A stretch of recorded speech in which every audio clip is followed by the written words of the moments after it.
Welcome to Sheetal's recipe. बऱ्याच जणांना Chinese म्हटलं की अगदी तोंडाला पाणी सुटतं।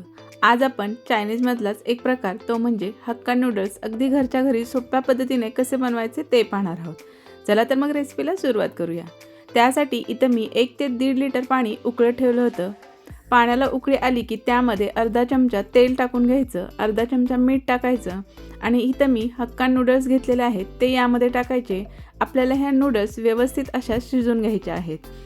ह्या नूडल्स व्यवस्थित पाण्यामध्ये बुडवून घ्यायच्या। त्यानंतर यावरती आपल्याला झाकण ठेवायचं आहे आणि कमीत कमी 10 मिनिटं फुल आचेवरती आपल्याला ह्या नूडल्स छान अशा शिजवून घ्यायच्या आहेत।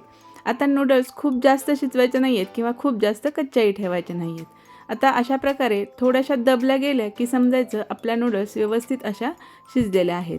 आता नूडल्स व्यवस्थित आपल्याला एका चाळणीमध्ये काढून घ्यायच्या आणि याची कुकिंग प्रोसेस थांबवण्यासाठी म्हणजे खूप जास्त ओव्हरकुक होऊ नये म्हणून यावरती आपण थंड पाणी ओतून घ्यायचं, व्यवस्थित पसरून घ्यायच्या। आता ह्या एकमेकाला चिटकू नयेत म्हणून यावरती थोडंसं तेल टाकून घ्यायचं आणि हे तेल व्यवस्थित नूडल्सला लावून घ्यायचं आणि हे नूडल्स आपल्याला व्यवस्थित पसरून थंड करून घ्यायचे आहेत। अशा प्रकारे आपण नूडल्स आधीच शिजवून ठेवू शकतो आणि खायच्या वेळेस मस्त असे हक्का नूडल्स तयार करू शकतो। आता एका कढईमध्ये 2 ते 3 टेबलस्पून तेल टाकून घेतलेलं आहे। त्यानंतरनं 1 टेबलस्पून बारीक चिरलेला लसूण टाकून घ्यायचा। लसूण छान असा आपल्याला तांबूस रंगावरती परतून घ्यायचा आहे। त्यानंतरनं एक मिडियम साईजचा कांदा उभा चिरलेला आहे, तोही आपल्याला असा परतून घ्यायचा आहे। आता हे आपल्याला जास्त तांबूस रंगावरती परतायचं नाही आहे, फक्त हाय फ्लेमवरती छान अशा कुरकुरीत होतील इतपत आपल्याला ह्या भाज्या परतून घ्यायच्या आहेत। त्यानंतरनं उभी चिरलेली शिमला मिरची आणि उभे चिरलेलं गाजराचे कापही टाकलेले आहे। हे सर्व आपल्याला हाय फ्लेमवरती करायचं आहे।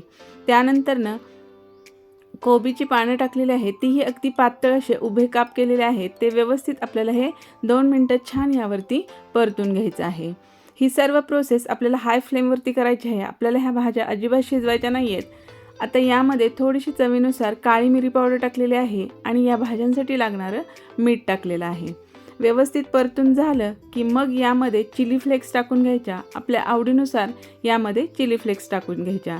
चिली फ्लेक्स नसेल तर तुम्ही हिरवी मिरचीचे तुकडेही यामध्ये टाकू शकता।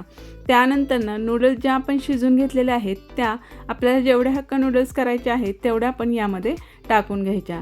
त्यानंतरनं 1 टेबलस्पून सोया सॉस टाकायचा। त्यानंतरनं चवीनुसार यामध्ये ग्रीन चिली सॉस तो टाकायचा आणि टोमॅटो केचप टाकायचा।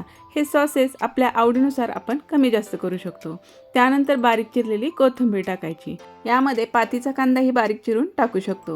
व्यवस्थित असं मिक्स करायचं। गरमागरम हक्का नूडल्स तयार झालेले आहेत। रेसिपी आवडली तर लाईक करा, शेअर करा, चॅनलला सबस्क्राईब केलं नसेल तर सबस्क्राईब करायला विसरू नका। पुन्हा भेटूया अशाच छान मस्त रेसिपीसोबत। तोपर्यंत मस्त खा, आनंदी राहा। रेसिपी पाहिल्याबद्दल धन्यवाद।